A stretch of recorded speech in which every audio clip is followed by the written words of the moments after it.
जो one man show and two man army कहता हूं वही जिम्मेदार है, उन्हीं की वजह से हो रहा है। और भगवान करे कि आगे ऐसा ना हो, क्योंकि बहुत कठिन परिस्थिति से वो गुजर रहे हैं। जो हालत किया अगर लोकशाही को तानाशाही में बदला तो अभी ये सारी बातें एक्सपोज हो रही हैं, जनता की आंखें खुल रही हैं और कई जगह तो खुल चुकी हैं। मैं मन की बात नहीं कर रहा हूँ, मन की बात तो फ्लॉप हो गई। मैं कभी आरएसएस का सदस्य नहीं रहा हूँ। और हमारे मोटा सेठ जो है, मोटा सेठ है ना, आप समझ के क्या किसको है ना, यानी उनकी तो अब ऐसी जात हो गई है, इतने ज्यादा प्रोमिसेस कर रहे हैं कि जहां नदी नहीं होगी वहां भी पुल बनवाने का वादा कर देंगे वो।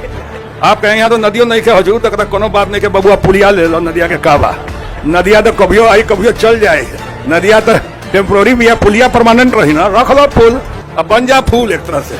ये धन शक्ति जो है आज जनशक्ति पे कई बार हावी होता हुआ दिख रहा है। जैसे धन शक्ति हमने बहुत बार देखा है, बहुत सारे मीडिया के ऊपर भी हावी होते हुए। इस प्रचार पे आज हजारों करोड़ रुपए खर्च कर रहे हैं हमारी पार्टी।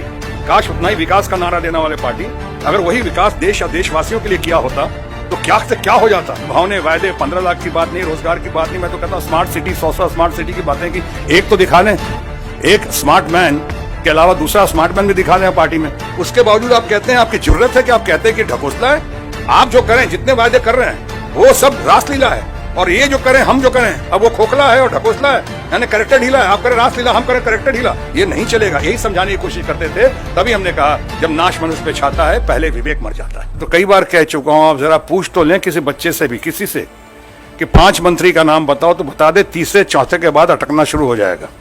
क्योंकि one man show and two man army में सारा काम तो पीएमओ से होता है। यहाँ तो ऐसे ऐसे मंत्री बनाए गए बड़े बड़े जो अपना प्राइवेट सेक्रेटरी नहीं रख सकते थे। ऐसे ऐसे मंत्री बनाए गए जिनके पास उनका सेक्रेटरी भेजा गया और यहाँ से खबर सीधे पीएमओ को। ऐसे ऐसे मंत्री मिले जिन्होंने कहा कि हम क्या करें, पीएमओ से पहले पूछ लेते हैं, पीएमओ से आदेश आएगा तो करेंगे। तो मंत्री किस बात की? सारे डरे हुए, भयभीत वातावरण में सहमे हुए लोग, इतने सहमे हुए। और ऊपर से जब दूसरी पार्टी यानी भारतीय जनता पार्टी कहती रही कि हम ये करेंगे, ये वायदे करेंगे, ऐसे ऐसे वायदे कर दिए, लुभावने वायदे, 15 लाख की बात नहीं, रोजगार की बात नहीं, मैं तो कहता हूँ स्मार्ट सिटी 100 स्मार्ट सिटी की बातें की एक तो दिखा दें, एक स्मार्ट मैन के अलावा दूसरा स्मार्ट मैन भी दिखा दें पार्टी में। स्मार्ट सिटी तो दूर की बात है। अब ये सब कहते रहे, लेकिन जब दूसरे पार्टी का हमने ये भी सीखा है जीवन में, और आप सब इस बात से सहमत होंगे कि व्यक्ति से बड़ा पार्टी होता है और पार्टी से बड़ा देश होता है।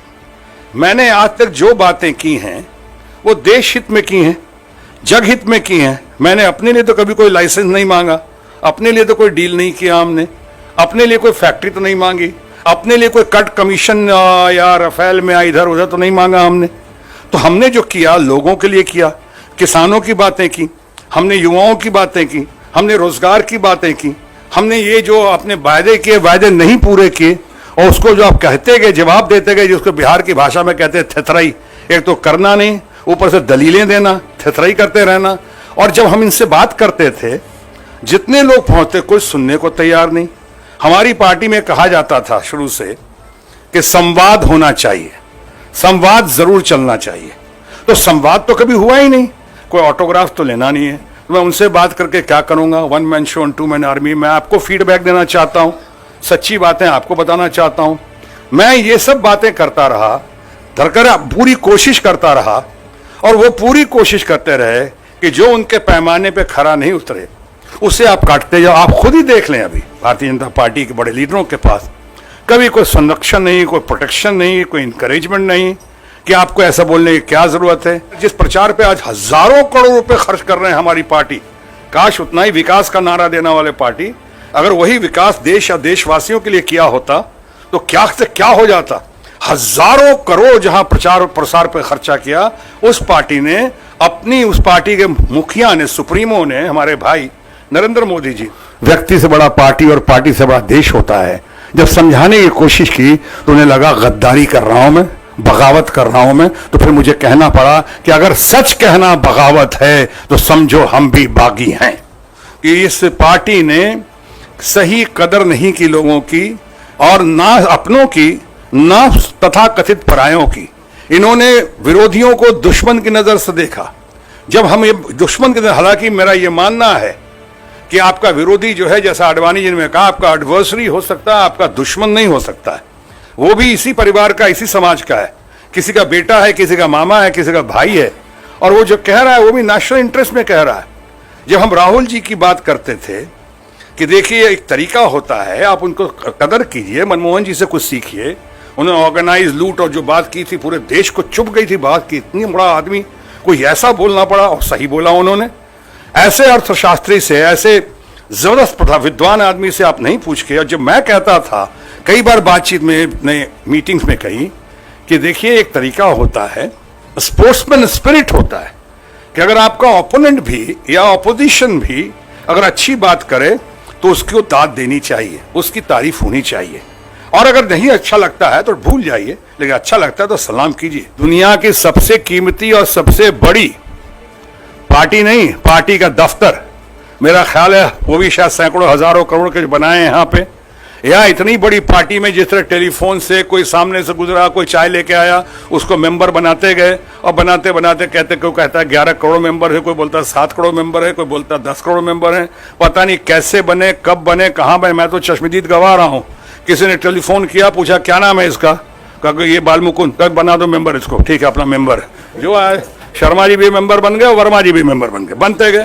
और हमारे मोटा सेठ जो हैं, नहीं मोटा सेठ है ना, समझ के क्या किसको है नाम, वो अपने बोलते जाते हैं। बोलने में क्या है, जितना जो चाहो प्रॉमिस करवा दो। यानी उनकी तो अब ऐसी जात हो गई है, इतने ज्यादा प्रॉमिसेस कर रहे हैं कि जहां नदी नहीं होगी वहां भी पुल बनवाने का वादा कर देंगे वो। आप कहेंगे यहाँ तो नदियों नहीं के हजूर तक कोनो बात नहीं के बबुआ पुलिया ले लो, नदिया के काबा, नदिया तो कभियो आई कभियो चल जाए, नदिया तो टेम्पोररी भी है, पुलिया परमानेंट रही ना, रख लो पुल, अब बन जा फूल एक तरह से। तो बड़ी पुरानी कहावत है कि ताली कप्तान को तो गाली भी कप्तान को। और जो कप्तान है, जो मुखिया है, अकाउंटेबिलिटी रिस्पॉन्सिबिलिटी उन्हीं की होगी, जवाबदेही उन्हीं की होगी। जो हालत किया अगर लोकशाही को तानाशाही में बदला तो।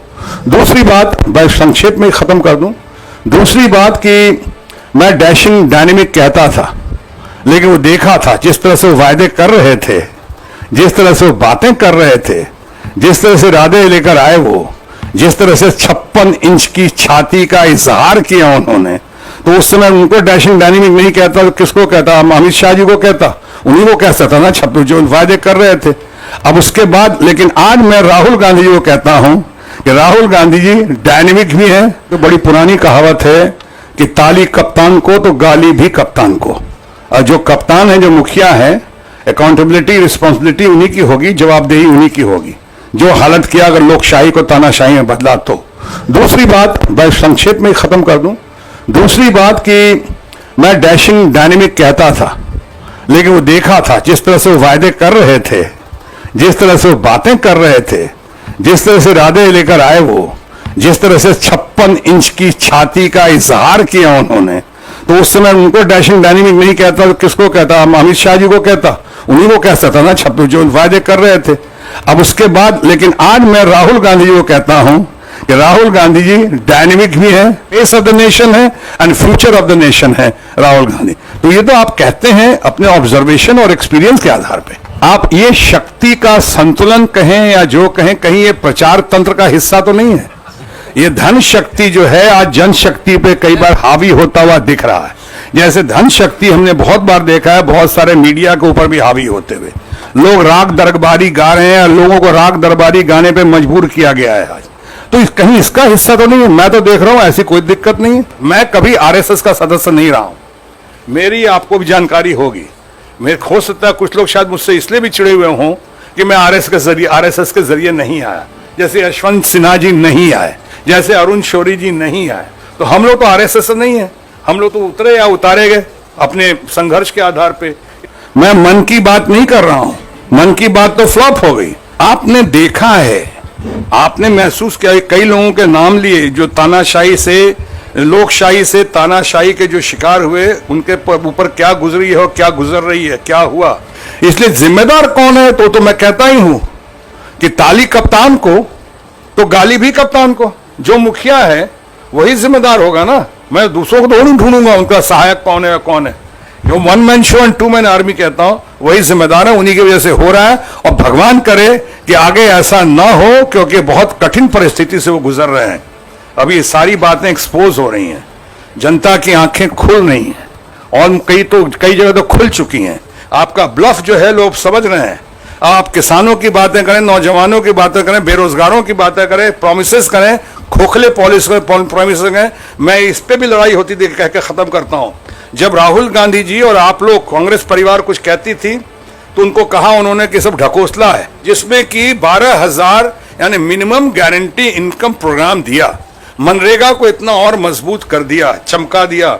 उसके बावजूद आप कहते हैं, आपकी जरूरत है कि आप कहते हैं कि ढकोसला है? आप जो करें, जितने वायदे कर रहे हैं वो सब रासलीला है, और ये जो करें, हम जो करें, अब वो खोखला है और ढकोसला है, यानी करेक्टर ढीला है। आप करें रासलीला, हम करें करेक्टर ढीला, ये नहीं चलेगा। यही समझाने की कोशिश करते थे।